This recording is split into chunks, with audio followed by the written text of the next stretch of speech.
Hey everybody, Bobby here. Just wanted to kind of touch base with you guys about the discussion boards and as we kind of move forward here into week 4.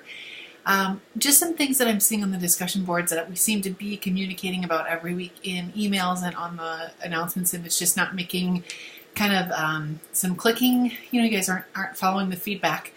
A few things. Your initial post is due by Tuesday. Absolutely no exceptions. If you don't turn it in by Tuesday, you get a 0. So please be sure that you're adhering to that date.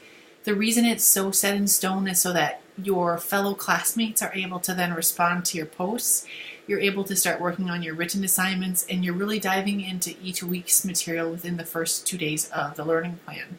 So there's some strategic goals of that due date. The second component is that you respond to one peer by Saturday. Again, I usually grade these Sunday afternoon or Monday, so if they're not completed, you'll get a 0 if you don't have your post in by Saturday night. Also, I'm noticing still the majority of you are not citing sources for your initial post, and you're really not adding details to your responses. I'm not giving any credit for response posts that just say, I agree with you. By this point in the course, we need to be adding our thoughts, what we agree with and why, what our thoughts are in response to the material.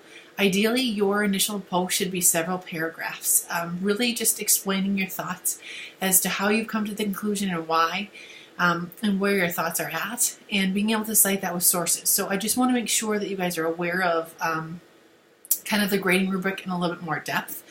The majority of you are not getting full credit on your discussion boards, and the majority of you have a lot of room to improve on this.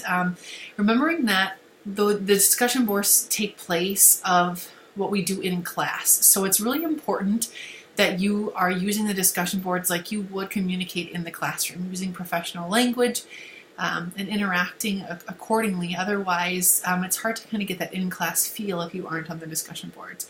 So please be sure you make these changes. I'm going to continue to adhere to the grading rubric rather strictly, and so a lot of you are going to see your grades struggling if you aren't able to get your discussion board posts in line. So I know you can do this. I know that my grading rubrics are a little bit stringent, but I'm just setting you up to be successful in the field when you're communicating professionally about your thoughts. You need to be able to say more than I agree. You're going to be able to need to share why and cite those things. So just wanted to give you some verbal feedback on that and let you know kind of where we're at. So keep up the great work, and I'm here if you have any questions at all.